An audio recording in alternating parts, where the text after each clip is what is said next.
पांडे। आज के इस व्याख्यान में आप सबका हार्दिक स्वागत करता हूं। मित्रों, जैसा कि आप सब जानते हैं, हमने अलंकारों का एक नया अध्ययन क्रम प्रारंभ किया है। इसमें हम अलंकार सीरियल वाइज हमने शुरुआत से पहले 4 शब्दालंकार को देखा जो यूजीसी नेट के पाठ्यक्रम में है या अन्य हायर लेवल की परीक्षाओं की या फिर यूपीपीजीटी इत्यादि के पाठ्यक्रम में समाविष्ट है। ऐसे कुछ अलंकारों को देखा था। अब उपमा अलंकार, यह अलंकार ऐसा है जो शायद ही किसी भी एग्जाम की सिलेबस में अलंकार हो और उपमा अलंकार ना हो, ऐसा बहुत संभव है, नहीं है। पर और ग्रंथों के अनुसार आपको पढ़ना पड़ता है, जैसे साहित्य दर्पण के अनुसार पढ़ना पड़ता है, कहीं काव्य प्रकाश के अनुसार पढ़ना पड़ता है। मैं आपको काव्य प्रकाश के अनुसार उपमा अलंकार के भेद बता रहा हूँ। इससे पहले साहित्य दर्पण के अनुसार इसका सामान्य परिचय मैं आपको बता चुका हूँ।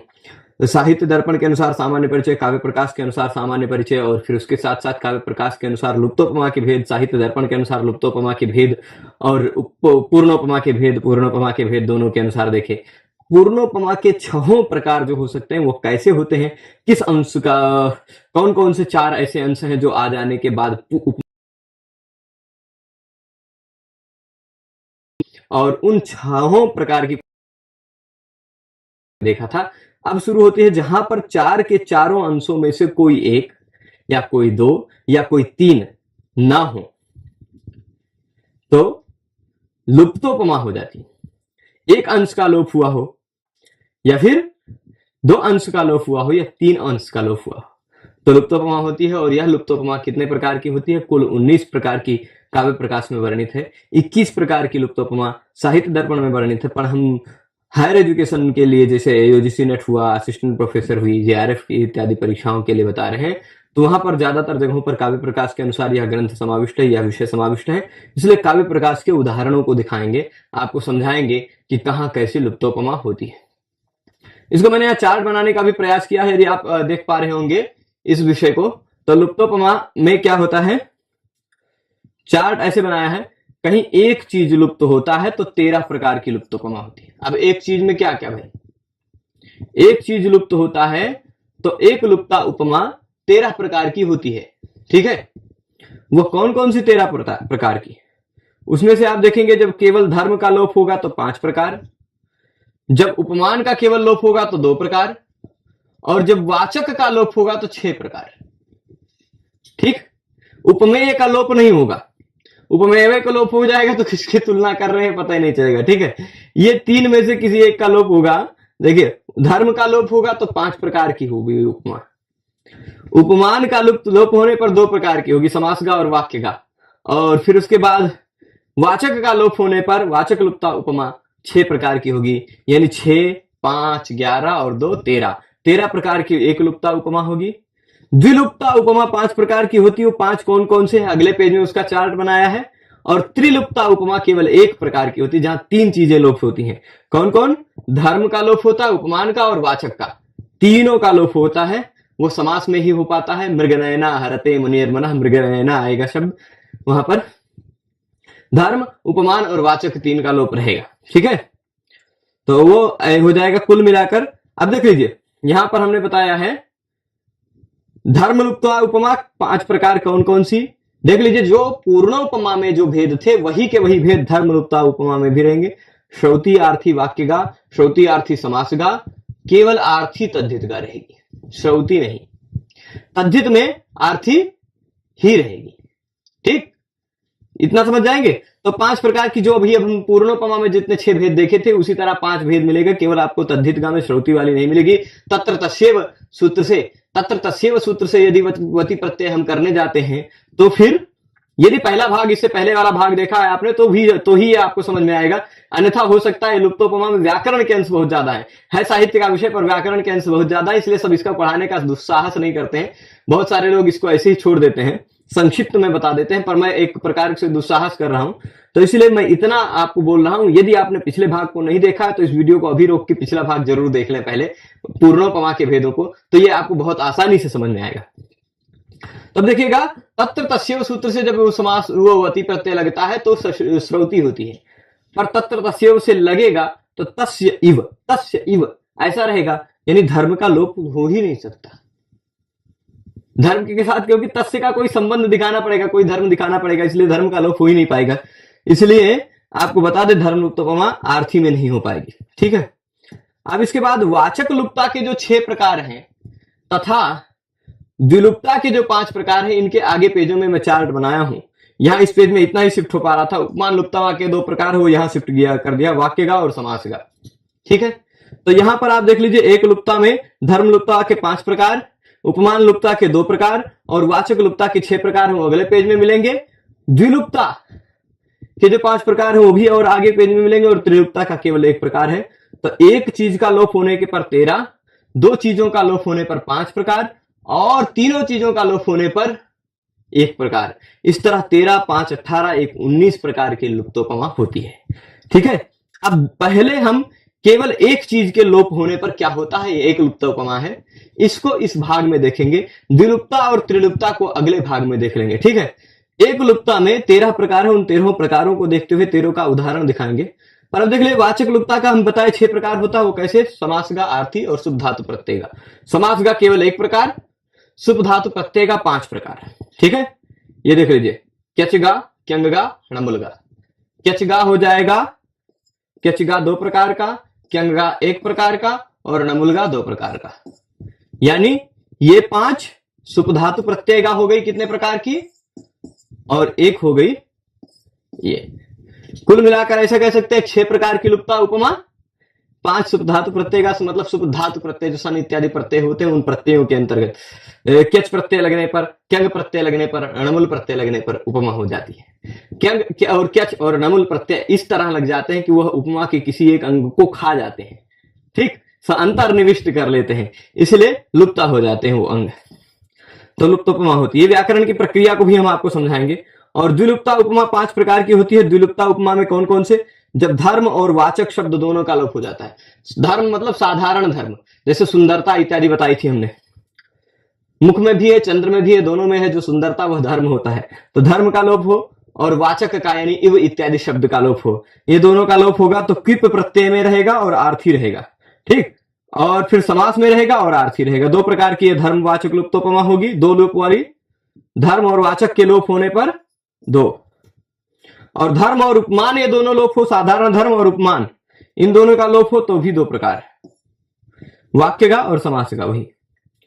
और वाचक और उपमेय ये 2 चीज लोप हो तो क्यच प्रत्यय में केवल हो सकता वैसा।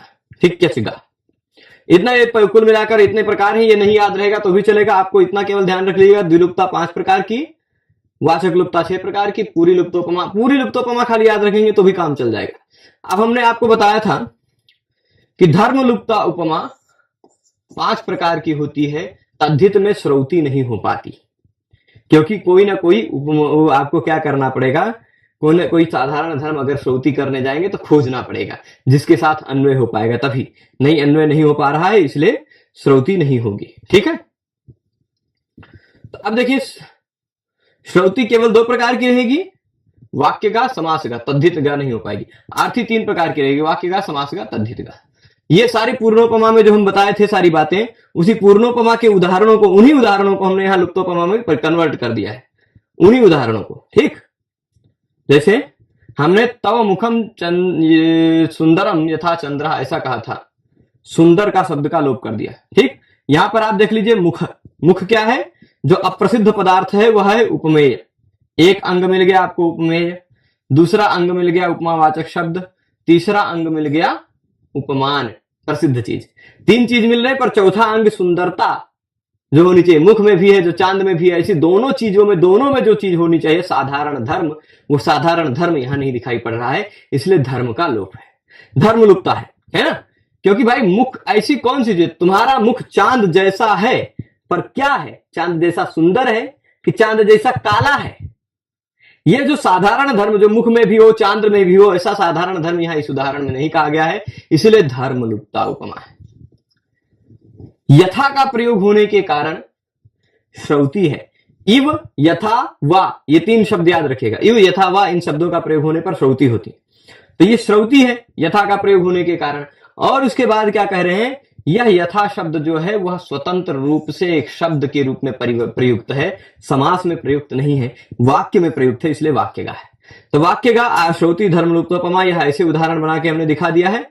इसी तरह आप देख लीजिए समासगा श्रौति, चंद्र इव ये समास है, आप ध्यान रखिएगा, इव के साथ हमेशा नित्य समास होता है। इव का प्रयोग होने के कारण श्रौती है, और चंद्र इव समास में होने के कारण समासगा है, और धर्म का लोप है, मुख है, चंद्र है, इव है, तीन चीज है, पर धर्म क्या सुंदर शब्द जो नहीं है वो धर्म का प्रयोग नहीं, इसलिए धर्म लुप्तोपमा है। इसी तरह और उदाहरणों को भी देख लेंगे आप। और जो उदाहरण है यहां पर, हे प्रभु ज्यादा मत भगो, हाँ यहां देखिएगा, और जो तीसरा उदाहरण है वाक्य का आर्थी धर्म लुप्तोपमा, वाक्य का क्या होगा, ये तद्धित का होगी नहीं, इसका उदाहरण वाक्य का तात्पर्य होगा। आर्थी में क्या होता है, तुल्य, सदृश, सम, समान इत्यादि शब्दों का प्रयोग होता है, तब होता है, यहां सम है, आर्थी है, ठीक, आर्थी है। उसके साथ साथ तेन समम या चंद्रेण समम, ऐसा हमें अर्थ लेना पड़ रहा है ना। तो यहां क्या है, वाक्य में समम शब्द का प्रयोग है इसलिए वाक्य का है, समम शब्द का प्रयोग है इसलिए आर्थी है, और मुख है, चंद्र है, सम है, तीन चीज है, पर सुंदरम नहीं है, वो धर्म का लोप है, इसलिए धर्म लुप्तोपमा है। ठीक है, आगे देखेंगे समास का आर्थी धर्म लुप्तोपमा। यहां देख लीजिए, चंद्र सदृशम समास प्रयोग है, समास हुआ है, चंद्रेण सदृशम, चंद्र सदृशम होगा, ठीक। चंद्र सदृशम ये समास में प्रयोग होने के कारण समासगा है, ठीक है। सदृश शब्द का प्रयोग होने के कारण आर्थी है, ये यथा वाक्य सिवाय और कोई शब्द हो तो आर्थी ही रहेगा, ठीक है। अब इसके बाद चंद्र सदृशम है, सदृशम का, और देख लीजिए, एक अंग मुख है उपमेय, चंद्र है उपमान, सदृश है उपमावाचक शब्द, ये दो, ये तीन अंग है, पर साधारण धर्म सुंदरता नहीं कही गई है, इसलिए धर्म का लुप्त है, धर्म लुप्तोपमा है। आगे देखेंगे, देखिए चंद्र कल्पम, ईषद समाप्तौ कल्पप देश देशी ये रहा, इस सूत्र से कल्पप प्रत्यय लगेगा, कल्पप जो कि तद्धित का प्रत्यय है ना। तो चंद्र कल्पम में कल्पप प्रत्यय है, वो तद्धित का प्रत्यय है, और तद्धित का यहां पर क्या है, इथा या वा यथा इव, इन शब्दों के सिवाय कोई शब्द है, इसलिए आर्थी है। तद्धित प्रत्यय है कल्पप, इसलिए तद्धित का है, और धर्म नहीं दिखाई पड़ रहा है, एक उपमेय दिख रहा है, उपमान दिख रहा है, वाचक शब्द दिख रहा है, धर्म नहीं दिख रहा है, इसलिए धर्म लुप्तोपमा। ठीक है, ये बातें समझ लीजिएगा, जो चीज नहीं दिखाई पड़ता है वही लुप्ता होती है। अब चलिए हम इसको, जो काव्य प्रकाश ग्रंथकार ने जो उदाहरण दिए उन उदाहरणों से समझते हैं। इन सभी उदाहरणों से समझने के लिए हम पहले सिंहासनासीन हो जाएंगे, और फिर उसके बाद एक एक उदाहरण को बताते चलेंगे। वाक्य का श्रुति धर्म लुप्तोपमा, यह धर्म लुप्तोपमा कब होगी वाक्य का श्रुति, जब वाक्य में प्रयोग होगा। कहां पर वाक्य में प्रयोग होगा, श्रुति यानी श्रुति वाले कौन है, यथा इव वा, इव होगा, यथा होगा, अथवा वा होगा, ठीक, इव यथा वा, इन सब का प्रयोग होगा तो ये होता है, ठीक है। और कहां पर प्रयोग होगा, वाक्य का, यानी वाक्य में प्रयोग होगा, है ना, वाक्य में प्रयोग होगा इव यथा वा का। और फिर उसके बाद चार जो उपमा है, अंग हैं, उन चारों उपमा अंगों में से साधारण धर्म का लोप हुआ रहेगा, ठीक है, साधारण धर्म का, तब धर्म लुप्तोपमा होगी। धर्म का लोप होने के कारण धर्म लुप्तोपमा, वाक्य में प्रयोग होने के कारण वाक्य का, इव यथा वा, इन शब्दों के प्रयोग होने के कारण श्रुति, ठीक है। उदाहरण देख लीजिएगा, धन्यस्यानन्य सामान्य सौजन्योत्कर्षशालिनः करणीयं वचश्चेतः सत्यम तस्यामृतम यथा। पूरी बात को, पूरे श्लोक को न समझते हुए जिन अंश में अलंकार है उसी बात को समझा सकते हैं, फिर भी काम चल जाएगा, आप पहचान जाएंगे। पर फिर भी संक्षेप में एक बार शब्दशः अर्थ बता देते हैं। जो स्वयं धन्य है, जो किसी दूसरे में जो जिसके जैसे गुण नहीं दिखाई पड़ते हैं, अनन्य सामान्य है। अन्य सामान्य मतलब मेरी जो बातें हैं, मुझ में जो विशेषताएं वो और किसी दूसरे और में दिखाई पड़े, तो ये बात अन्य में सामान्य है। पर यह धन्य है पर अनन्य सामान्य है, यानी उसकी जैसी विशेषता और किसी दूसरे में नहीं है। जो सौजन्य से युक्त है, सुजनता से युक्त है, उत्कर्ष से युक्त है, ऐसा व्यक्ति का वचन कैसा है और चित्त कैसा है, सत्य है। कैसा, वो करने लायक हो, उसके वचन को करने लायक है, समझिएगा। हे चेता, हे मेरे चित्त, वचन हे मेरे चित्त, उसका वचन करने लायक, वो जो कहता है वो करने लायक है। क्यों?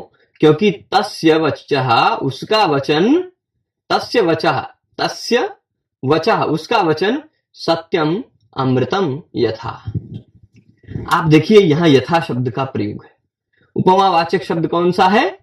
उपमावाचक शब्द यथा है। यथा शब्द इव यथा वा इन शब्दों की लिस्ट में आता है, यानी श्रौती वाली लिस्ट में है। श्रौती हो जाएगी, आप पहचान जाएंगे, है ना।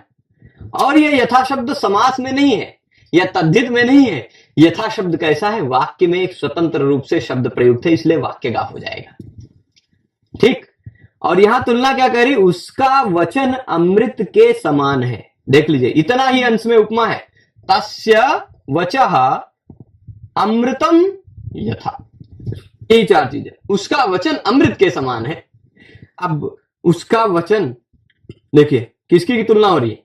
वचन की तुलना हो रही। तो वचन हो गया उपमेय। जिसकी तुलना हो, जो कम प्रसिद्ध हो, वह उपमेय है। जिससे तुलना हो, जो ज्यादा प्रसिद्ध हो, वह है उपमान। वचन की तुलना हो रही है अमृत से, तो अमृत हो गया उपमान। ठीक। उसका वचन अमृत के समान है, तो अमृत की तरह है। यहां तरह अर्थ में वाचक शब्द हो गया। ये क्या है? ये आप ऐसे ले लीजिए, ये वाचक शब्द है, उपमावाचक शब्द है। तीन चीज मिल रहे हैं, पर आप बताइए क्या यहां पर साधारण धर्म मिल रहा है?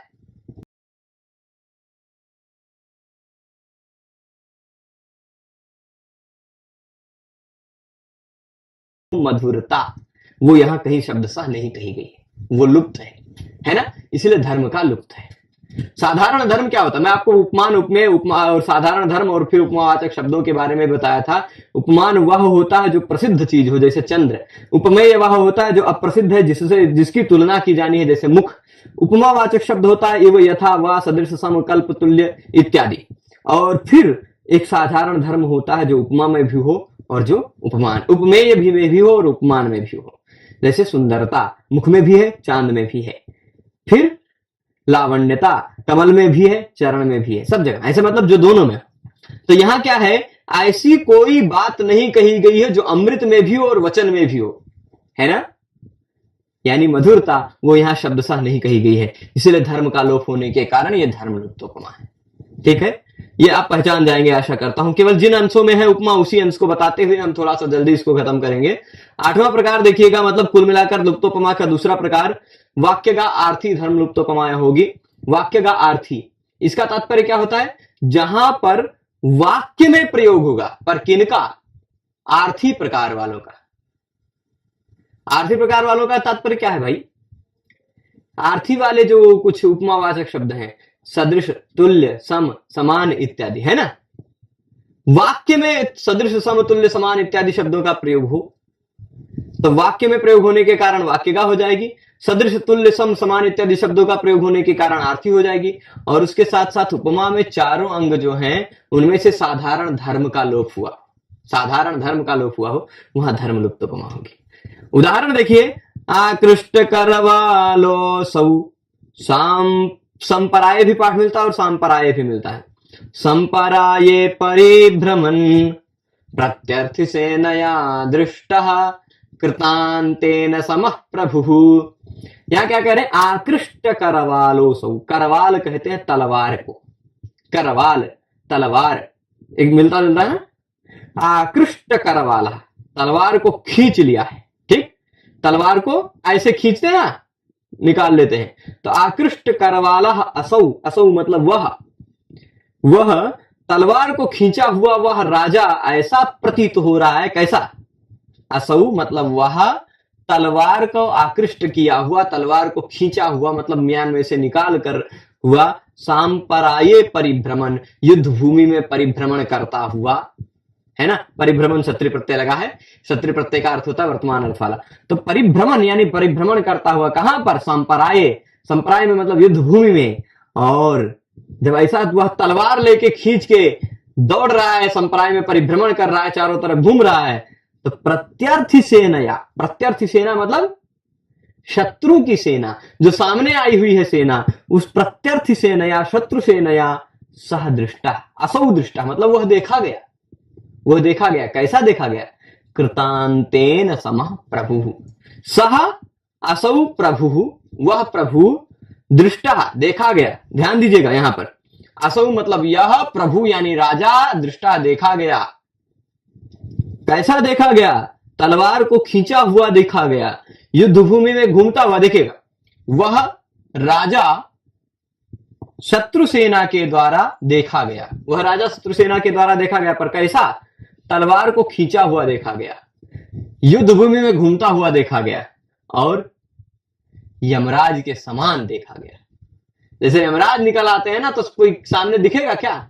तो वैसे वह यमराज के समान, कृतांतो यमुना भ्राता शमनो यमराज यमः।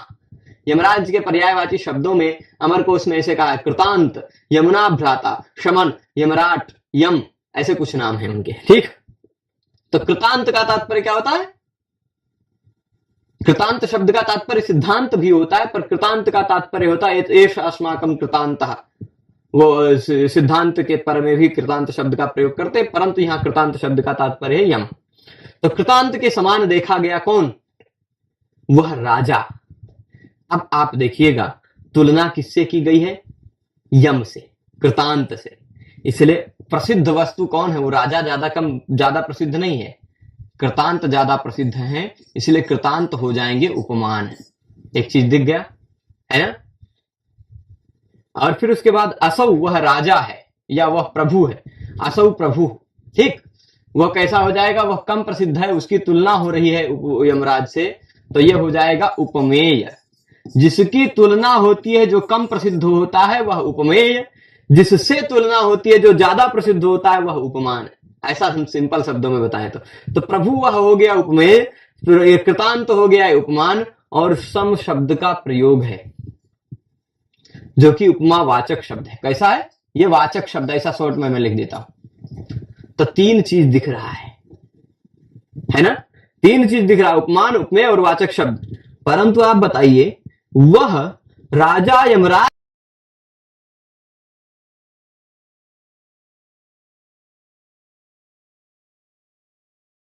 वह कोई विशेषता साधारण धर्म यहां शब्द सह नहीं कही गई है ना।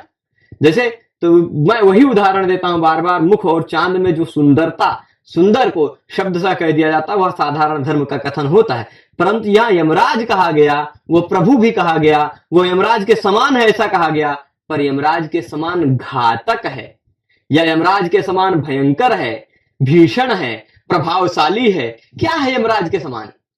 ऐसी कौन सी विशेषता है जो यमराज में भी है और उस प्रभु में भी है? ऐसी कोई विशेषता, ऐसा कोई साधारण धर्म यहां शब्द सा नहीं कहा गया है। आप ये जान पा रहे होंगे है ना। तो ये उपमान, उपमेय, उपमावाचक शब्द तीन अंग हैं। तीन अंग होने के कारण एक साधारण धर्म जो होता है, जो विशेषता यमराज में भी हो, जो विशेषता राजा में भी हो, ऐसा कोई विशेषता साफ साफ नहीं कही गई है। तलवार यमराज थोड़े ना खींचते हैं, यमराज तो दंड धारण करते हैं, तो इसलिए वो विशेषता मत समझिएगा कि यमराज का है। तो साधारण धर्म नहीं कहा गया है, इसलिए धर्म का लोप है। अब ये सम शब्द वाक्य में प्रयुक्त है, इसलिए वाक्य का है। सम शब्द का ही प्रयोग होने के कारण तुल्य, सदृश, सम, समान इत्यादि शब्द होते, वहां आर्थी होती है तो आर्थी है, और धर्म साधारण धर्म का लोप है, इसलिए धर्म लुप्त उपमा है। ठीक है, तो आशा करता हूं ये भी समझ गए होंगे। इसके बाद अगला हम देखते हैं समास का श्रौती धर्म लुप्त उपमा। ठीक है, समास का श्रौती धर्म लुप्त उपमा, श्रौती पे आएंगे।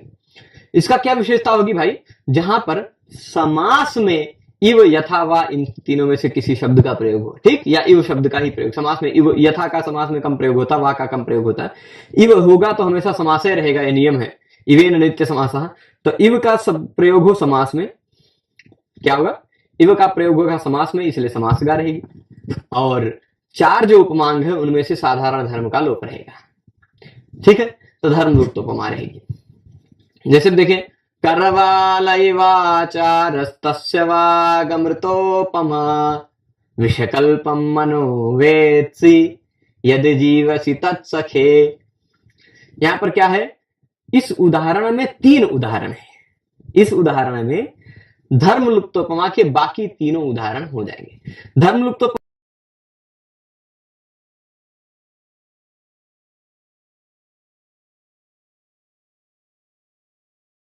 ये तीसरा धर्म लुप्तोपमा का, पर इसके सिवाय 5 धर्म लुप्तोपमा है, यानी 2 उदाहरण और अब देखने हैं, पर 2 उदाहरण नहीं देखने, इसी श्लोक में है वो दोनों उदाहरण।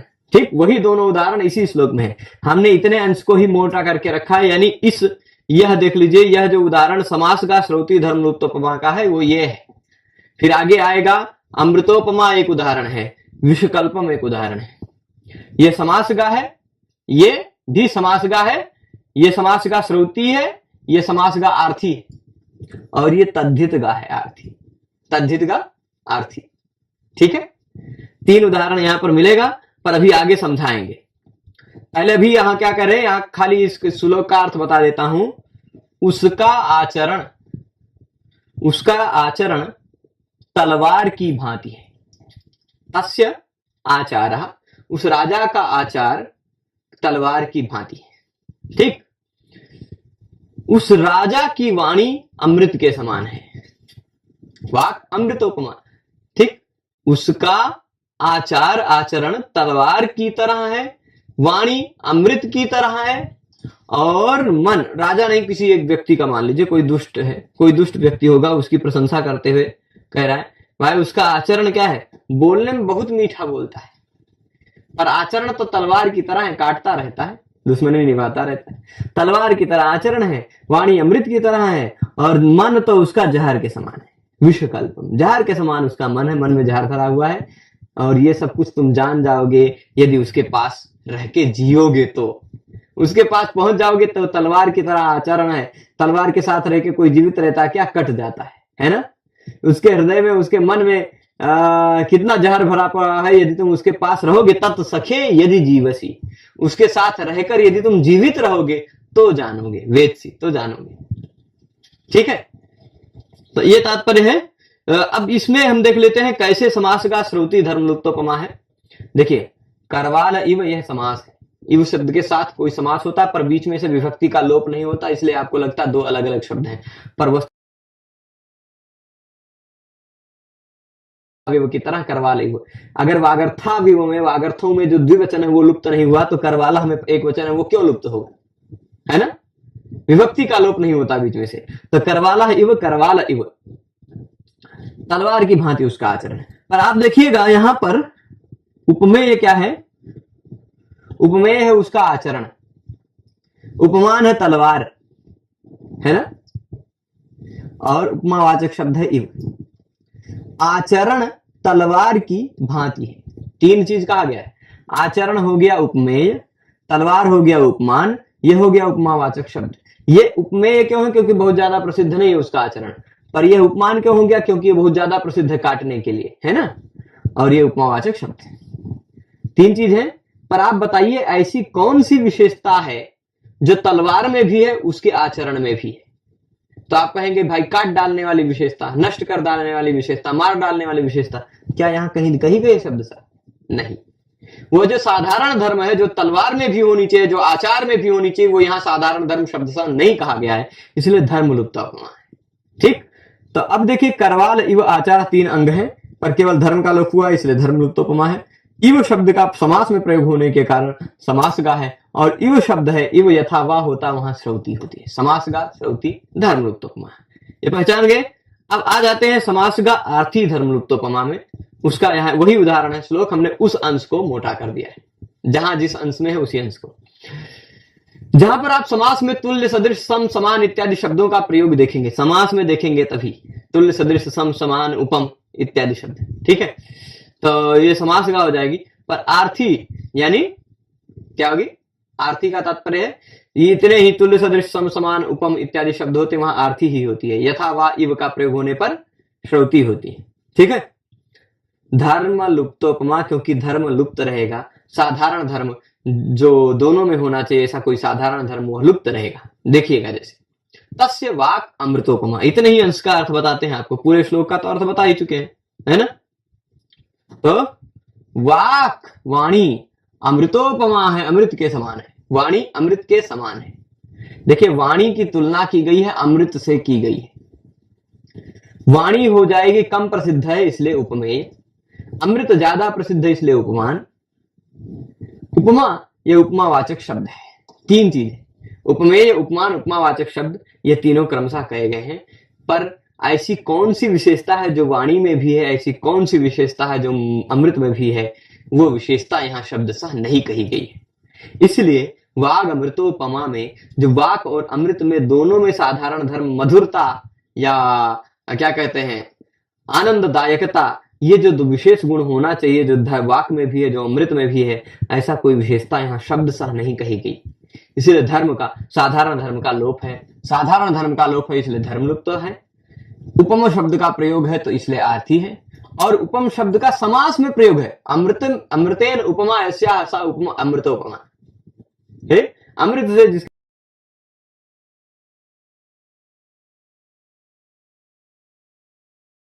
ठीक है।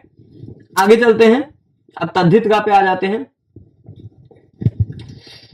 तद्धित का आर्थिक धर्मोपमा, यहाँ विश्व कल्पम में आपको कुछ लोगों को लगता होगा कि विश्व एक अलग शब्द है, कल्प एक अलग शब्द है, इन दोनों का समास हुआ, ऐसा जो लोगों को लगता है वो लोग ध्यान रखिएगा।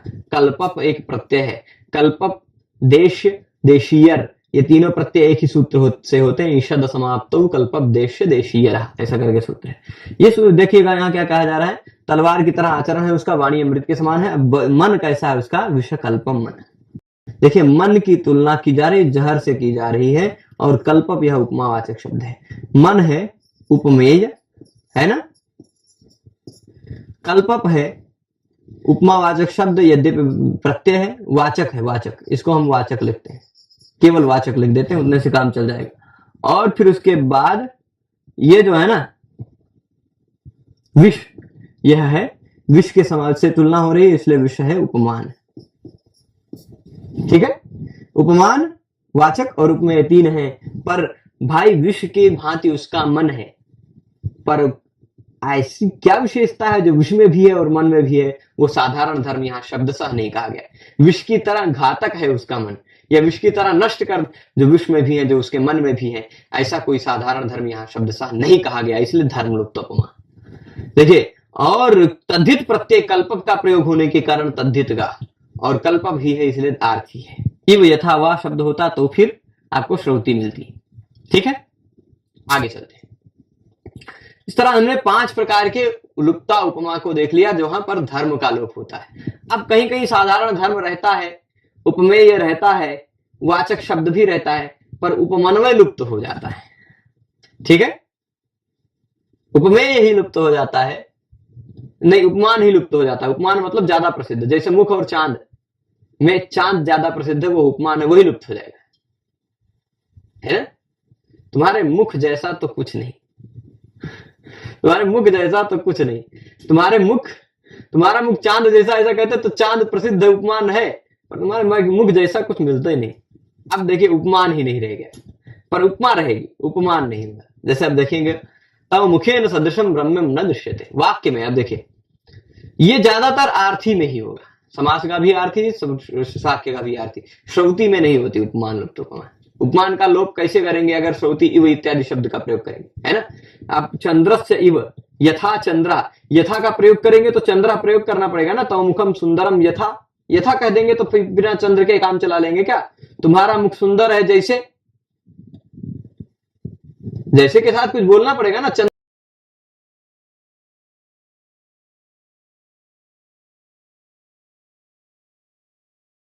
का प्रयोग करेंगे तो भी चंद्र का प्रयोग करना ही पड़ेगा, इसलिए श्रुति का होगा ही नहीं, ये आर्थी में ही होगा, और वो भी वाक्य गा और समास गा में ही होगा, तद्धित गा नहीं हो पाएगा। क्यों? क्योंकि चंद्रवत सुंदरम मुखम, भाई अगर तद्धित का वती प्रत्यय आप लगाएंगे या चंद्र कल्पम करेंगे या चाहे जो करेंगे, भाई वत प्रत्यय वती प्रत्यय लगाते हैं या कल्प प्रत्यय लगाते हैं, चाहे जो प्रत्यय लगाते हैं वो उपमान के बदिये लगता है। तब उपमान ही लुप्त कर देंगे तो वती प्रत्यय कहां से लगाएंगे, कल्प प्रत्यय कहां से लगाएंगे, है ना। जैसे तव मुखम चंद्र सदृशम, तव मुखम चंद्र कल्पम, कल्पम कहेंगे तो कल्पम कहेंगे तो चंद्र कहना ही पड़ेगा, उपमान कहना ही पड़ेगा, उपमान लुप्त नहीं रहेगा, है ना। तो उपमान लुप्ता में ना तो श्रुति हो सकता है, श्रुति का तीनों भेद नहीं हो सकता, और उपमान लुप्ता में आर्थी तो हो सकता है पर आर्थी में तद्धित गा नहीं हो सकता, क्योंकि तद्धित प्रत्यय लगाएंगे तो वह उपमान के बाद ही लगेगा, तो उपमान का लुप्त नहीं हो पाएगा। यानी उपमान का लोप कब हो सकता है, जब वाक्य गा हो या समास गा हो, अर्थ में, ठीक है, आर्थी श्रुति नहीं। अब देखिएगा, देखिए तव मुखेन सदृशम रम्यम न दृश्यते, तुम्हारे मुख के समान कुछ रम्य दिखाई ही नहीं पड़ता। अब देखिए यहां पर आपको लगेगा, इस लौकिक उदाहरण हमने खुद से बना के दिया है। मुख है क्या, जिसकी तुलना की जानी है, वह उपमेय है ना। सदृश है उपमावाचक शब्द है।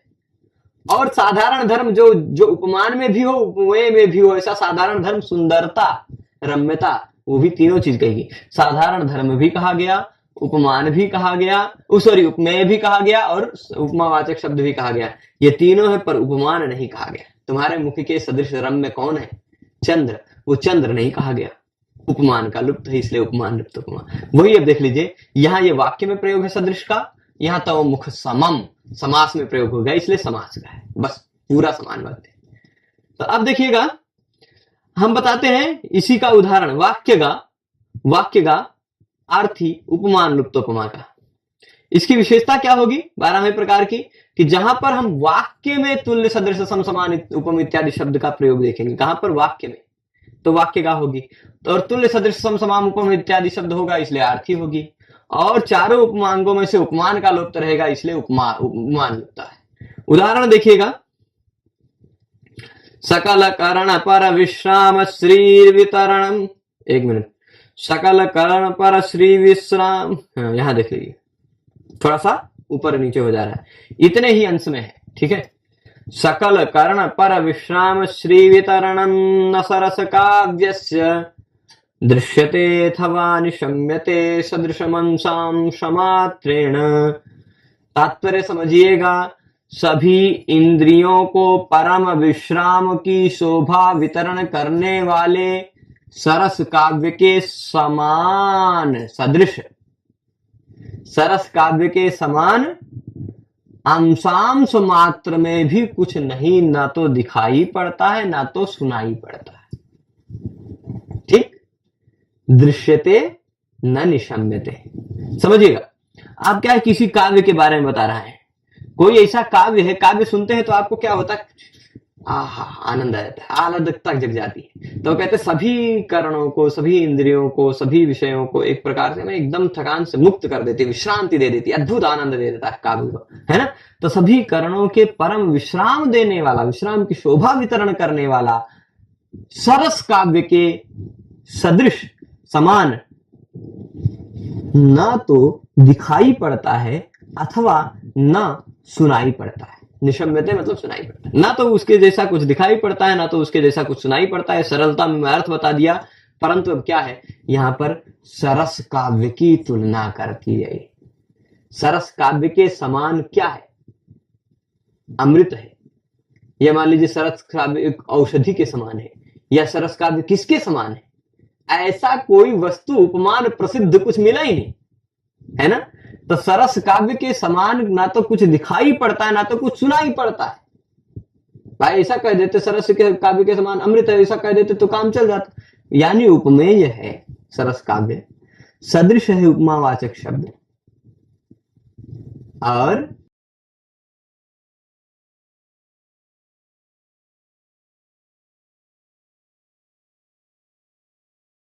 उपमान भी क्या होता है, सभी इंद्रियों को परम विश्राम की शोभा का वितरण करता है, अमृत। ऐसा ये साधारण धर्म भी कहा गया, उपमेय भी कहा गया, उपमावाचक शब्द भी कहा गया, पर उपमान नहीं कहा गया, जिससे तुलना होनी ऐसा कुछ नहीं कहा गया, अमृत इत्यादि, ठीक है। इसलिए उपमान लुप्त है, उपमान का लोप होने के कारण उपमान लुप्त है, सदृश शब्द का प्रयोग होने के कारण अर्थी है, और यह सदृशम अंशांश मात्रेण, सदृशम एक स्वतंत्र शब्द का वाक्य में प्रयोग है, इसलिए वाक्य का है, ठीक है। आगे चलते हैं 13वें प्रकार के उपमा के 13वें प्रकार पे चलते हैं। वहां समास का आर्थी उपमान लुप्तोपमा रहेगी। सरस काव्य से, इससे पहले वाला उदाहरण जो था सेम उदाहरण, यहाँ सरस काव्य से था, यहाँ सदृशम अंशांश मात्रेण था, खाली इतना दो शब्द बदल दीजिए, सदृशम को हटा के नूनम कर दें, ठीक। और सरस काव्य से था, उस सरस काव्य से में स्य हटा के समम कर दें, बस बन जाएगा। अब सरस काव्य से में यहां देखिए सदृशम शब्द क्या था,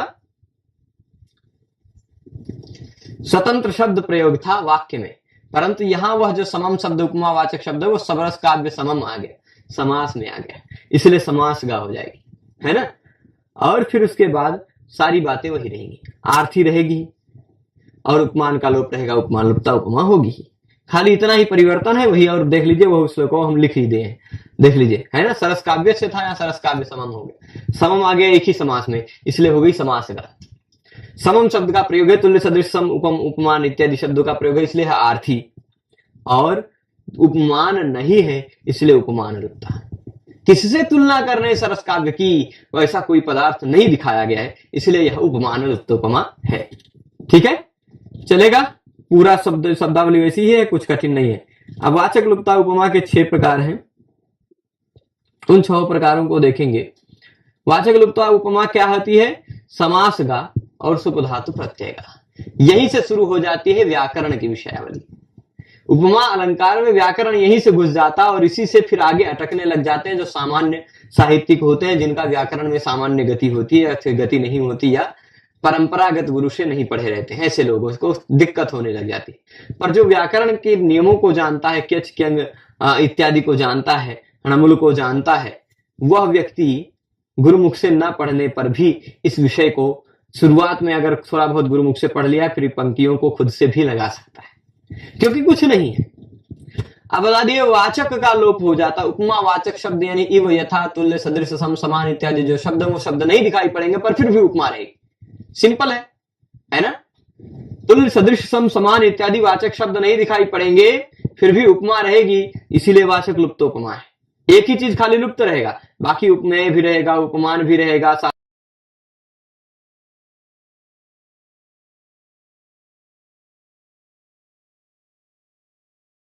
कि वाचक शब्द ही लुप्त हो जाता है। ये जानना है तो आपको बता दें, वो समास में हो सकता है, आर्थी समास में हो सकता है ना। ऐसा कह देते हैं, उपमानानि सामान्य वचनैः, इस सूत्र से समास कर देंगे तो घनश्यामः घनश्यामः कृष्णः, ऐसा कह देंगे। तो घनश्यामः कृष्णः का तात्पर्य क्या होता है? घनः इव श्यामः कृष्णः। अब घनः इव श्यामः, घनश्यामः शब्द कह दिया तो घन भी है, श्याम भी है, कृष्ण भी है। कृष्ण कैसे हैं? मेघ के समान श्याम है। पर अब घनश्याम शब्द का प्रयोग कर देने के कारण समास में घनश्याम प्रयोग हो गया, तो इव शब्द लुप्त हो गया, वाचक शब्द लुप्त है, इसलिए वाचक लुप्त है ना। अब कुछ कुछ इव अर्थ में कुछ प्रत्यय लग जाते हैं, है ना। इव अर्थ में कुछ प्रत्यय लग जाते हैं, उपमानादाचार्य उपमान अर्थ में ऐसे कुछ इव इत्यादि अर्थों में प्रत्यय लग जाते हैं, तो फिर भी इव का लोप हो सकता है, बस राग तो वही चल जाएगा। तो शुभ धातु प्रत्यय लग जाने के बाद, वो प्रत्यय लगने के बाद इव का लोप हो जाएगा, इव इत्यादि शब्दों का, तो वो हो जाएगा। ठीक है, आर्थी ही रहेगा, चलेगा। आगे यहां देखिएगा, समास का आर्थी वाचक लुप्तोपमा, समास का आर्थी वाचक लुप्तोपमा, इसको देखेंगे तो आप क्या होगा, अब समास गा है यानी तात्पर्य क्या लेंगे, समास में तुल्य इत्यादि शब्द का प्रयोग होगा, इसलिए समास गा रहेगा। आर्थी क्यों रहेगा? तुल्य इत्यादि शब्द रहेंगे, है ना। तुल्य इत्यादि शब्द के अर्थ प्रतीत होंगे, अर्थ शब्द नहीं रहेगा, वाचक शब्द नहीं रहेगा, तुल्य इत्यादि अर्थ आएगा। वाचक शब्द रहेगा तो भाई वाचक लुप्तता कैसे हो जाएगी? अर्थ ही केवल प्रतीत होगा और चारों उपमांगों में से केवल वही वाचक शब्द ही लुप्त रहेगा। उसका समास में प्रयोग दिखाई अनुभूत होगा, पर वो दिखाई नहीं पड़ेगा।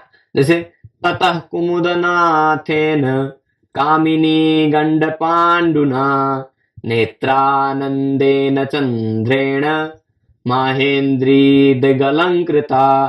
ततः उसके बाद, कुमुदनाथेन, कुमुद यानी कौ पृथिव्यां मोदयतीति हर्षयतीति, कुमुदः, कुमुदः चंद्रः, कुमुदनाथ चंद्र मान लीजिए, ठीक है। ततः कुमुदनाथेन, कुमुदनाथेन चंद्रमसा, चंद्रमा के द्वारा। उसके बाद चंद्रमा के द्वारा, वो चंद्रमा कैसे हैं? कुमुदनाथेन में भी तृतीया विभक्ति, कामिनी गंड पांडुना में भी तृतीया विभक्ति, है ना। कामिनी गंड पांडुना, उसमें भी तृतीया विभक्ति, कुमुदनाथेन उसमें भी तृतीया विभक्ति, दोनों एक दूसरे के विशेषण हैं। और भी देखिए, जहां जहां भी तृतीया है, नेत्रानंदेन, चंद्रेण, कुमुदनाथेन, कामिनी गंड पांडुना, ये 4 शब्द तृतीया विभक्ति में है, चारों विशेष विशेषण है, ठीक है। मुख्य विशेष्य हो जाएगा चंद्रेण, वो चंद्र कैसा है? कुमुदनाथ है, कुमुदनाथ मतलब कुमुद नाम के फूल के, पृथ्वी कुमुद फूल पुष्प होता है ना, उसके नाथ। और क्या है, कामिनी गंड पांडुना, नेत्रानंदेन, नेत्र को आनंद देने वाले, नेत्र को आनंद देने वाले। कामिनी गंड पांडु, कामिनी मतलब सुंदरी स्त्रियों के गंड यानी गाल, सुंदरियों के गाल जैसे चिकने चिकने, जिसके जो पांडु वर्ण के, सुंदरियों के गाल जैसे पांडु वर्ण। कामिनी गंड तुल्यम पांडु वर्ण, कामिनी गंड के तुल्य पांडु वर्ण जिसका है, ऐसा चंद्र हो गया था, है ना। तो ऐसे चंद्र ने माहेंद्री यानी पूर्व दिशा को अलंकृत किया। महेंद्र देवता, दसों दिशाओं के अलग अलग दिक्पाल हैं, पूर्व दिशा के स्वामी इंद्र हैं, महेंद्र हैं, इसलिए उस पूर्व दिशा को माहेंद्री दिक् कहा जाता है। ठीक, माहेंद्री दिक्। यम की दिक् है दक्षिण दिशा, वरुण की दिशा है पश्चिम दिशा, ऐसे हर एक दिशाओं के अलग अलग देवता हैं, दिक्पाल हैं। तो माहेंद्री दिक् मतलब महेंद्र वाली दिशा, पूर्व दिशा अलंकृता, पूर्व दिशा को अलंकृत किया किसने, चांद ने, जो नेत्र को आनंदित करने वाला चांद है, जो कामिनी के गाल के समान पांडु वर्ण का है, जो कुमुदनाथ है, ऐसे चंद्र ने पूर्व दिशा को अलंकृत किया। पूर्व दिशा में वह चंद्र उदित हुआ, यह तात्पर्य हुआ। ठीक है, अब यहां पर खाली उपमा कैसे है वो हम समझाते हैं। यदि तो आप देखिएगा, कामिनी गंड पांडुना, उस चांद की तुलना देखिएगा, चंद्र की तुलना कामिनी के गाल के समान की गई, उल्टा कर दिया गया है। मतलब मान लीजिए चंद्र को, यहां चंद्र क्या है, कामिनी के गाल के समान पांडुवर्ण है। तो अब इन दोनों भी भाई चंद्र की तुलना कामिनी के गाल से कहा गई है ना, चंद्र की तुलना कामिनी के गंड से की गई है। तो कामिनी गंड और चंद्र ये दोनों उपमान उपमेय हो गए, और उसके साथ साथ पांडुवर्ण जो है वो एक उपमान उपमेय, और फिर जो पांडुवर्ण जो है वो चंद्र में भी है, कामिनी गंड में भी है, यानी साधारण धर्म भी है। पर उपमावाचक शब्द इव सदृश तुल्य समान सम इत्यादि शब्द नहीं दिखाया पाया, तो उपमावाचक शब्द का लुप्त है, इसलिए वाचक लुप्ता है, और वह अर्थ से आता है इसलिए आर्थी है, और फिर उसके बाद समास में ही वह उपमा है, इसलिए समास का है।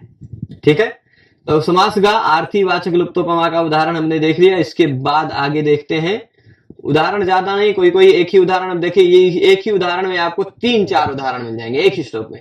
खाली ये एक उदाहरण हुआ, दूसरा उदाहरण हो गया, 3 उदाहरण है इसमें, 3 उदाहरण इसी श्लोक में। कर्मोपपदगा क्यचगा आर्थी वाचक लुप्तोपमा, थोड़ा सा इसको थोड़ा समझना पड़ेगा। कर्मोपपदगा, कर्मोपपदा क्यचगा, क्यजगा दिख रहा होगा, च को ज हो गया, झलाम जशोंते नियम लग के, ठीक, च के स्थान पे ज हो गया, क्यच प्लस गा, क्यजगा। तो अब देखिए, कर्मोपपदा, कर्म उपपद में आएगा, समास का विग्रह करेंगे ना, या उसमें देखेंगे तो उपपद में कर्म आएगा, पौरम। द्वितीय विभक्ति लगी है कि नहीं, द्वितीय विभक्ति लगी है, लगी है, यानी कर्म दिखाई पड़ रहा है, हाँ दिखाई पड़ रहा है, कर्म उपपद में है। समीप में स्थित शब्द कौन सा है, कर्म है, कर्मोपपदा हो जाएगी। सुतीयति, इसमें क्यच प्रत्यय लगा है, सुतम इव आचरति, यह तात्पर्य है सुतीयति का। सुतम इव आचरति, अपने नगर के लोगों से, पौर से यानी पुर के लोगों से वह राजा सुतीयति, सुतीयति मतलब अपने नगर के लोगों में अपने पुत्र की तरह व्यवहार करता है, यानी सारे नगर के निवासी उसके पुत्र जैसे, बेटे बेटियों जैसे। ठीक, पौरम सुतीयति जनम, पौरम जनम सुतीयति, पुर के जनों को, सभी पुरजनों को वह सुतीयति, सुत की तरह मानता है, पुत्र की तरह मानता है, पुत्र की तरह आचरण करता है, उनके साथ पुत्र की तरह व्यवहार रखता है। ठीक है, वो कोई राजा है। तो अब देखिएगा, क्यच प्रत्यय है, क्यच प्रत्यय में ही सुतम इव आचरति ऐसा छिपा हुआ है। आचार अर्थ में क्यच प्रत्यय है, उपमानाद आचार्य, इस सूत्र से। भाई क्यच प्रत्यय क्या होता है, आप देखिएगा, आपको लगेगा कि ये धातु का रूप है, सुतीयति, सुतीयता, सुतीयंती, सुतीयसी, सुतीयथा, सुतीयथ, पर आपको इसमें कोई धातु नहीं दिखाई पड़ेगा। ये सुत कोई धातु होता है क्या, या सुती कोई धातु होता है क्या, कोई क्रिया है क्या, नहीं, कोई एक शब्द है, सुतः, सुतौ, सुताः, सुतम, सुतौ, सुतान, ऐसा होता है ना सुत। पुत्र शब्द है। अगर नाम को धातु बना दिया जाता है तो नाम धातु हो जाता है। वो नाम को धातु बनाने के लिए विभिन्न प्रक्रियाएं व्याकरण में बताई गई, विभिन्न प्रत्यय हैं, लगभग 12 के आसपास, 12 के आसपास नहीं, क्या चिक्यांग क्यश अफिप, ये सब प्रत्यय हैं जो नाम को धातु बना देते हैं, नाम धातु। तो सुतम इव आचरती सुतीयति, सुत अम के साथ साथ क्यच प्रत्यय लगाते हैं, सुत अम। मैं आपको सुतीयति शब्द आप कहेंगे तो ऐसे बना देंगे, मान लीजिए सुत शब्द है, उस सुत शब्द के बाद क्यच प्रत्यय लगाएंगे, क्यच प्रत्यय में से यह बचता है, क और च की हलंत, क्यच में से च की हलंतम से क की लशक तद्धिते से इत संज्ञा हो जाती है। सुतम इव आचरति था, सुत अम ये था, है ना, सुतम इव आचरति। सुतम में भी यहाँ कर्म छिपा हुआ है, सुतम इव आचरति, सुतम कर्म दिख रहा है ना, तो वह अम था वो लुप्त हुआ, कर्म उपपदगा रहेगा, कर्म उपपदा।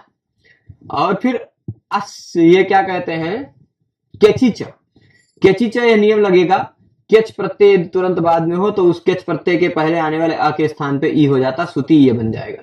तो जैसे अब भाई पठ धातु का पठती बना लेते हैं, उससे सुतीय एक धातु बन गया सनाद्यंता धातु से, उस सुतीय धातु का सुतीयति बना लीजिएगा, ठीक है। शॉर्टकट में बताऊं, बहुत ज्यादा लंबी प्रक्रिया नहीं, क्योंकि व्याकरण नहीं पढ़ा रहा हूं, सामान्यतः ये बता रहा हूं कि केच प्रत्यय लगा है यहाँ पर। तो पूर्व जन को तुम पुत्र की तरह मानते हो, यहाँ आप देखेंगे कोई राजा है, कोई राजा अपने नगर के लोगों को अपने पुत्र की तरह मानता है, तो नगर के लोग पौरजन जो हो गए, पौरजन ये क्या है, उपमेय है, नगर के लोग पुत्र की तरह है। और सुत जो है, यह सुत जो है, यहां आपको क्या दिखाई पड़ रहा है, सुत है उपमान, क्योंकि नगर के सारे लोग पुत्र की तरह हैं, तो सुत हो गया उपमान, नगर के सारे जन हो गए उपमेय, उपमान उपमेय है ना। और फिर यहां सुतीयति में आचरति यह अर्थ आ जाता है ना, या उसके चरित ऐसे हैं, उसके चरित पौर को सुत की तरह मानने वाले, तो ये शब्द सा प्रयुक्त मिल जाते हैं, ठीक है। तो अब देखिएगा यहां आज वो है साधारण धर्म भी है, पूर्व जन्म में पुत्र में भी, दोनों में वही व्यवहार है, वही आचार है, वही वैसा उसका चरित्र है दोनों में। तो साधारण धर्म भी है और उपमावाचक शब्द, केवल उपमावाचक शब्द यथा तुल्य सदृश इत्यादि का लोप हुआ है, इसलिए वाचक लुप्ता है। क्यच प्रत्यय होने के कारण क्यज गा है, अर्थ में आता है इसलिए आर्थी है, कर्म उपपद में है इसलिए कर्म उपपदा है ना। पौरम कर्म द्वितीय विभक्ति उपपद में है, या सुतम इव आचरति में सुतम कर्म में, ठीक है। इसी श्लोक में, इस श्लोक का पूरा अर्थ मैं आपको बता दूं पहले, फिर उसके बाद आगे बताऊंगा। वह हे राजन तुम पूर्वम जन्म सुतीयति, पूर्व जन्म को पुत्र की तरह मानते हो, समरांतरे युद्ध भूमि में, तो वह राजा क्या हो जाता है, युद्ध भूमि, वह राजा पौरम जन्म सुतीयति, वह राजा पूर्व जन के लोगों को, पूर्व के लोगों को पुत्र की तरह मानता है। और समरांतरे असौ युद्ध भूमि में वो तो वह अंतःपुरीयति, अंतःपुरीयति मतलब युद्ध भूमि उसके लिए उसी तरह लगती है कि जैसे मानो अंतःपुर हो, उसका रनिवास हो। रनिवास में कैसे सिंपल रहते हैं लोग, कौनो खतरा नहीं है, रानियों के साथ जब मन का खेलने के चले जाते हैं, वैसे वो अंतःपुर, युद्ध भूमि को उसके लिए अंतःपुर से जैसा लगता है युद्ध भूमि। और विचित्र चरित्र चंचु है, विचित्र चरित्रों से युक्त है, अद्भुत चरित्रों से युक्त है। और आगे क्या होता है, समरसीमनी, युद्ध भूमि में कृपाण पाणे है, कृपाण पाणे मतलब तलवार हाथ में जिसने, कृपाण हाथ में जिसने ले रखा है, कृपाण को पानी में जिसने धारण करके रखा है, ऐसे कृपाण पाणे है तस्य चरितानि आलोक्य, कृपाण पाणी उस राजा के चरित्र को देख करके, उस राजा के चरित्र को देख करके युद्ध भूमि में शत्रु सेना नारीयते, शत्रु की सेना नारी की तरह आचरण करने लग जाती है, ठीक है। शत्रु की सेना नारी बन जाती है उसके चरित्रों को देख के। अब देखिए ये पूरा सूत्र का, श्लोक का अर्थ हुआ। अब इसके बाद हम इसमें, इसी श्लोक में 3 तरह की उपमा है, वो 15वां 16वां प्रकार भी देख लेते हैं, 16वां 17वां प्रकार भी देख लेते हैं। यहां पर जहां पर अधिकरण उपपद में क्यच प्रत्यय होता है, अधिकरण उपपद में, अब देखिए समरांतरे असौ, समरांतरे, यहां देखेंगे आप तो पौरम था द्वितीय विभक्ति में, यहां क्या था, समरांतरे, सप्तमी विभक्ति दिख रहा है। सप्तमी विभक्ति कौन सी कारक में होती है, अधिकरण में। अधिकरण उपपद में समीप में अधिकरण दिख रहा है सब उपपद, इसलिए अधिकरणोपपदा है। या फिर ऐसा कह देते हैं अंतःपुरे इव आचरति यति अंतःपुरीयति, अंतःपुरे इव, जैसे अंतःपुर में आचरण करता वैसे वो समरांतर में भी आचरण करता है। अब देखिए यहां भी अधिकरण दिख रहा होगा, इसलिए अधिकरणोपपदा है, ये तो बात समझ गए जाएंगे, सिंपल है। ठीक है, अब यहां भी जैसे सुतीयति था वैसे अंतःपुरीयति, अंतःपुरम अंतःपुरे इव आचरति। ठीक, केच प्रत्यय यहां भी लगेगा, अंतःपुर शब्द से केच लग जाएगा तो अंतःपुरीय बन जाएगा। आ को ई हो जाता है केच प्रत्यय से तुरंत पहले, है ना। अरुणा अरुणीयति, अरुण की तरह आचरण करता अरुणीयति, है ना। चिरंजीवीयति, चिरंजीव की तरह जो आचरण करता है सचिरंजीवीयति, वो चिरंजीव की चिरंजीवीयति करता है। ठीक है, तो उस नाम को धातु बनाया जा सकता है, पर उस नाम में ई लगा के यह जोड़ देना होता है। तो मान लीजिए केच प्रत्यय लगकर वो धातु बन गया, उसकी तरह आचरण करना, ऐसा अर्थ आ जाता है। अब यहां पर देखिएगा अंतःपुरीयति में केच प्रत्यय है, यानी केचगा है। अधिकरणोपपदा आप समझ गए, क्योंकि अंतः समरांतरे में अधिकरण दिख रहा है, केचगा है, केच प्रत्यय दिख ही रहा है। अर्थ से यहां पर उपमा आएगी, इव यथा वा शब्द का प्रयोग होने पर ही शाब्दी होती है, अन्यथा नहीं होती है, तो आर्थी ही रहेगी। और फिर आप देख लीजिए वह युद्ध भूमि में अंतःपुर की तरह आचरण करता है। यहां पर इव इत्यादि कोई शब्द नहीं है, वाचक का लुप्त है, इसलिए वाचक लुप्ता उपमा है। युद्ध भूमि और अंतःपुर ये दोनों उपमान और उपमेय हो जाएंगे और आचरण करना यहां साधारण धर्म हो जाएगा। ठीक है, चलेगा। अब देखिएगा समरसीमनी, तीसरा उदाहरण देखिएगा क्यंग का। क्यंग का देखिए क्यच और क्यंग प्रत्यय में भी आप देखिए क्यच लगाएंगे चाहे क्यंग लगाएंगे, क्या होगा आप देख लीजिए अंतर। न की हलंत्यम से इत संज्ञा हलंत था, च की हलंत्यम से इत संज्ञा, क की लशक को तद्दिते से इत संज्ञा, क की लशक को तद्दिते से इत संज्ञा, बचेगा यह क्यच में भी बचेगा, यह यहां भी बचेगा। पर क्यच लगने के बाद क्यचिच नियम से उस शब्द के पहले वाले वर्ण को ई हो जाता है, अरुण अरुणी अरुणी हो जाए, सुतीयति अंतःपुरीयति ऐसा हो जाता है। क्यच प्रत्यय लगने के पहले उसके तुरंत पहले वर्ष सुत था तो सुती हो गया, पूर्व था तो पूरी हो गया। ठीक, आपको ई हो जाता है। पर क्यंग प्रत्यय लगेगा तो क्यचिच सूत्र नहीं लग पाएगा, यानी ई नहीं होगा। दूसरी चीज, दूसरा अंतर क्या है, क्यच प्रत्यय में च की इत संज्ञा थी, क्यंग में ग की इत संज्ञा है। जहां भी ग की इत संज्ञा होती है वो धातु आत्मनेय पद में प्रयुक्त हो जाने लगती है। नारीयते, क्यच प्रत्यय जहां रहेगा उसका प्रयोग परस्मय पद में रहेगा।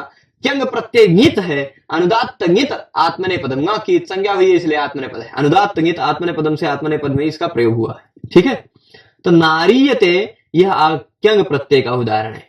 और यह कैसा है, कर्तृपदा।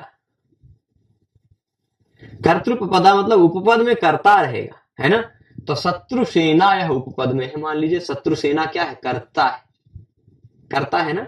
शत्रु सेना नारी इव आचरति, शत्रु की सेना नारी की तरह मुंह छिपा के भाग जाती, भीरू हो जाती है, डर जाती है शत्रु सेना उस राजा के चरित्र को देखकर। कहां पर, युद्ध भूमि में उस तलवार हाथ में लिए हुए उस राजा के चरित्रों को देखकर शत्रु सेना नारी की तरह आचरण करने लग जाती है। अब देखिए, अब यहां समझ रहे होंगे आप क्या है, शत्रु सेना उपमेय है, नारी है उपमान, और नारी की तरह आचरण करना, शत्रु की सेना का आचरण करना दोनों में है साधारण धर्म। ठीक है, साधारण धर्म भी है, उपमान भी है, उपमेय भी है, पर वाचक शब्द नहीं, यथा तुल्य सदृश इत्यादि शब्द नहीं दिखाई पड़ रहे। नारीयते मतलब नारी की तरह आचरण करते, और यह नारीयते क्यंग प्रत्यय है इसलिए यह क्यंगगा है। ठीक है, वाचक लुप्तोपमा है। आगे देखेंगे दो प्रकार और देखेंगे, फिर उसके बाद इस पाठ को समाप्त करेंगे। कर्मोपपदा, अणमुलगा, आर्थी, वाचक लुप्तोपमा। वाचक लुप्तोपमा के हमने बताए थे कि 6 प्रकार होते हैं, तो 6 प्रकार देख लेंगे। हमने देखे पूर्णोपमा के 6 प्रकार देखे, हमने धर्म लुप्तोपमा के 5 प्रकार देखे, 11 हो गए। 2 प्रकार की उपमान लुप्तोपमा देखी, 13 हुए, और 6 प्रकार की हम वाचक लुप्तोपमा देखेंगे, हो जाएगी 19। अब फिर बचेगा केवल वो जो कल के व्याख्यान में देखेंगे, इसके अग्रिम व्याख्यान में हम देखेंगे केवल 5 प्रकार की द्विलुप्ता उपमा और 1 प्रकार की त्रिलुप्ता उपमा। तीनों चीज लुप्त रहेंगे या 2 चीजें लुप्त रहेंगी, ऐसी उपमा हम कल के एक छोटे से भाग में, छोटे से वीडियो में देखेंगे। वीडियो ज्यादा बड़ा ना हो इसलिए 19 भेद तक देख के हम रोक देंगे, वाचक लुप्तोपमा समाप्त करके। कर्मोपपदा अणमुलगा आर्थी वाचक लुप्तोपमा कहाँ होती है? जहां पर उपपद में कर्म दिखाई पड़े, पर प्रत्यय लगा हो, अणमुल प्रत्यय लगा हो और वाचक का लोप हुआ हो। अणमुल प्रत्यय क्या होता है? अणमुल प्रत्यय आप देख लीजिए। इस अणमुल प्रत्यय में आपको बता दूं, यहां मैं लिखता हूं अणमुल, तो आप पहचानेंगे कैसे इसको? अणमुल कहाँ है? अणमुल में से ल की हलंत्यम से इत संज्ञा होती है, उ की उपदेशे जननासिक इत से इत संज्ञा होती है, म आधा बचता है, अणा की चुट्टू से इत संज्ञा हो जाती है, तस्लोपा सलोप हो जाता है, अणा में से बचता है आ, अम, अणमुल में से बचता है अम, दर्शम, दृश्य धातु से जरा अम हो गया, दर्शम। ठीक है, यही पहचान है। नमुल प्रत्यय में बचता है अम, पर वो नमुल प्रत्यय लगने के बाद जो शब्द बन जाता है वो बन जाता है अव्यय, क्योंकि मकारांत यह कृत प्रत्यय, इसमें म है अंत में ना, म जिसमें अंत में हो वह मकारांत कृत माना जाता है। और मकारांत जो कृत होता है वह अव्यय हो जाता है कृन में जनता, इस नियम के आधार पे। तो इसका दर्शम का रूप नहीं चलेगा, ये अव्यय हो जाएगा। ठीक है, अब समझिएगा। मृधे निदाघ घर्मां सुदर्शम पश्यन्ति संपरे, ये दूसरा लाइन अभी आगे पार्थ संचारम, ये भी है अणमुलगा है। ठीक, यहां भी अणमुल प्रत्यय, पार्थ संचारम और दर्शम दोनों जगह अणमुल प्रत्यय है। ये दूसरा उदाहरण है, वो भी आगे आएगा, अगला उदाहरण। ठीक, कर्मपदा की तरह वो दूसरा है, यहां पर है ये इसका है। तो मृधे निदाघ घर्मांसु दर्शम पश्यन्ति तं परे, स पुनः पार्थ संचारम संचरत्यवनीपतिः। देखिए, मृधे निदाघ घर्मांसु दर्शम, ग्रीष्म काल में, या ऐसा कह दीजिए युद्ध भूमि में निदाघ कहते हैं गर्मी के, घर्मांशु यानी सूर्य, गर्मी के सूर्य के समान दिखाई पड़ने वाला। गर्मी के समय में सूर्य कैसे दिखाई पड़ता, दिखाते हो कि नहीं? इसे अखियां बंद हो जाती होगी ना, इसे करेंगे जैसे, इसे अखियां बंद हो जाएगी। तो निदाघ घर्मांशु दर्शम, निदाघ कालीन, ग्रीष्म कालीन घर्मांशु, घर्म यानी घाम जिसका अंशु है, गर्मी जिसका अंशु है, गर्मी ही जिसकी किरणों में भरी हुई है, ऐसा घर्मांशु सूर्य है। और उसको दिखाई, उसकी तरह, सूर्य की तरह जो ग्रीष्म काल में दिखाई पड़ता, ऐसे उस राजा को परे यानी शत्रु सैनिक पश्यन्ति देखते हैं, तम राजानम पश्यन्ति। और वह राजा पुनः पार्थ की तरह, अर्जुन की तरह, अर्जुन युद्ध भूमि में कैसे विचरण करता था, वैसे ही पार्थ की तरह संचरण करता हुआ, पार्थ के संचरण की तरह संचरण कर रहा है वह अवनीपति। वह अवनीपति मतलब वह राजा। ये दूसरी लाइन का तात्पर्य बाद में समझेंगे, पर अब देख लीजिए, निदाघ कालीन घर्मांशु की तरह उस राजा को देखते हैं। अब निदाघ कालीन घर्मांशु यानी सूर्य, ग्रीष्मकालीन सूर्य की तरह उस राजा को लोग देखते हैं। तो राजा हो गया उपमेय, ग्रीष्मकालीन वह सूर्य हो गया उपमान, जिससे तुलना करनी है, उपमेय भी है, उपमान भी है। और दोनों में साधारण धर्म क्या है? बहुत कठिनाई से दिखाई पड़ना है ना, वो भी है, पर उपमावाचक शब्द नहीं दिखाई पड़ रहा है, लुप्त है, इसलिए वाचक लुप्तोपमा है। ठीक है, वाचक लुप्त है इसलिए यहां पर वाचक लुप्ता उपमा है, परंतु यह अणमुल प्रत्यय लगने के कारण हुआ, इसलिए अणमुलगा है। वाचक लुप्तोपमा है, अणमुलगा है, आर्थी है, श्रौती जहां इव यथा वा होगा वहीं होगा और कहीं नहीं। कर्म उपपद में है, देखिएगा, तम मृदाघ धर्मांशु दर्शम, तम कर्म उपपद में है द्वितीय विभक्ति, इसलिए कर्मोपपदा है।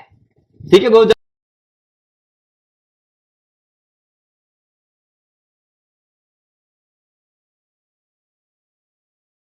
सारा व्याख्यान हो सकता है। अब देखिए क्या है, कर्तृपदा। यहां निदाघ घर्मांशु दर्शम का विग्रह करते तो निदाघ घर्मांशुम इव पश्यति इति निदाघ घर्मांशु दर्शम, निदाघ घर्मांसुम इव, ऐसा निदाघ घर्मांसुम ये कर्म आता विग्रह में, ठीक। परंतु यहां क्या है, पार्थः इव संचरति, पार्थः इव संचरति, पार्थ की तरह, अर्जुन की तरह संचरण करता। तो पार्थः सह, यहां क्या है, सह है, ये प्रथमा, पार्थः इव ये भी प्रथमा में है, अभी प्रथमा में ही विग्रह में आएगा, यानी करता है उपपद में। वहां कर्म में उपपद था, वहां तम था उपपद में, यहाँ स है उपपद में। तो तम था कर्म, यहाँ स है कर्ता, कर्ता उपपद में है। णमुल प्रत्यय इसमें पार्थ संचारण में लगा, इसे णमुल लगा है, और आर्थी रहेगी, सो इव इत्यादि शब्दों का प्रयोग नहीं, इसलिए आर्थी ही रहेगी, और वाचक का लोप रहेगा, उपमा वाचक शब्दों का प्रयोग नहीं रहेगा। देख लीजिए, अर्जुन की तरह संचरण करता है वह अवनीपति। तो अब वह अवनीपति राजा हो गया, अवनीपति मतलब राजा, ये उपमान हो गया। इसकी तुलना कर, उपमेय हो गया, इसकी तुलना की जा रही है अर्जुन से, यानी उपमान हो गया, ज्यादा प्रसिद्ध पार्थ है ना। और पार्थ भी संचरण करता है, राजा भी संचरण करता है, दोनों में साधारण धर्म हो गया संचरण करना, ठीक है।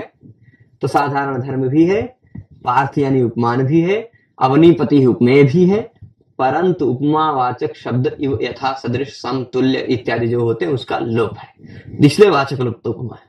तो उपमा की यहां तक हम बता दें पूरा सारांश अभी तक, कि उपमा अलंकार में हमने देखा कि जहां पर उपमा के चारों अंग होते हैं, उपमान, उपमेय, उपमान होता है जो ज्यादा प्रसिद्ध हो जैसे चंद्र, उपमेय होता है जो कम प्रसिद्ध हो जिसकी तुलना की जानी है जैसे मुख, और इस दोनों के अंदर रहने वाला जो धर्म हो, जो मुख में भी हो जो चांद में हो, वैसा कोई साधारण धर्म कहलाता जैसे सुंदरता, और इसका वाचक कोई शब्द इव यथा तुल्य सदृश सम उपम इत्यादि शब्द है, वह वाचक शब्द है। इन चारों चीजों का जहां पर प्रयोग होता है, उपमान, उपमेय, उपमावाचक शब्द और साधारण धर्म चारों का प्रयोग होता है, वहां पर पूर्णोपमा होती है। वह पूर्णोपमा 6 प्रकार की, इसका हमने निष्कर्ष 6 प्रकारों के उदाहरण के साथ पहले भाग में उपमा अलंकार में समझा दिया है। फिर उसके बाद जहां पर इन चारों में से कोई एक चीज ना हो फिर भी लुप्तोपमा हो जाए, वह एक लुप्तोपमा कहलाती है। वह 13 प्रकार की होती है। वो 13 प्रकार की एक लुप्तोपमा हमने देखी, कोई एक चीज नहीं हो। अब 3 चीज रहेंगे, हो सकता है क्या रहेगा, साधारण धर्म नहीं रहेगा, बाकी तीनों चीज उपमान, उपमेय और उपमावाचक शब्द रहेगा, तो 5 प्रकार की लुप्तोपमा हो जाएगी। वो 5वां हमने उदाहरण आपको बताया।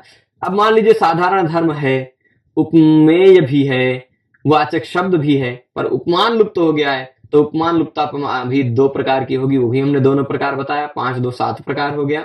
और फिर उसके बाद जहां पर उपमान भी है, उपमेय भी है, साधारण धर्म भी है, पर वाचक शब्द ही नहीं है, वाचक शब्द ही लुप्त दिखाई पड़ रहा है, वैसी उपमा भी 6 प्रकार की होती है। तो इस तरह 5 2 7 और 6 13 प्रकार की लुप्तोपमाओं को हमने अभी तक देख लिया है, और 6 प्रकार की पूर्णोपमाओं को, यानी कुल मिलाकर 19 प्रकार की उपमा को देख लिया है। अब बचता है केवल 6 प्रकार की उपमा, उसको तीसरे भाग में, उपमा अलंकार के तीसरे भाग में हम देखेंगे, जहां पर 5 प्रकार की द्विलुप्ता, जहां 2 चीजों का लोप हो जाता है, 5 प्रकार की द्विलुप्ता उपमा और 1 प्रकार की त्रिलुप्ता उपमा देखेंगे। बहुत मजेदार उदाहरण है वो सब, जैसे आगे देखिए, द्विलुप्ता उपमा 5 प्रकार हम बताएंगे ही अग्रिम व्याख्यान में। और सविता विधवती विधुरपि सवितरति तथा दिनंति यामिन्यः यामिनयन्ति दिनानि सुख दुख वशीकृते मनसि, ऐसे सब बहुत अच्छे अच्छे उदाहरण है कि दिन रात हो जाता है, रात दिन हो जाता है, फिर सूर्य चांद हो जाता है, चांद सूर्य हो जाता है।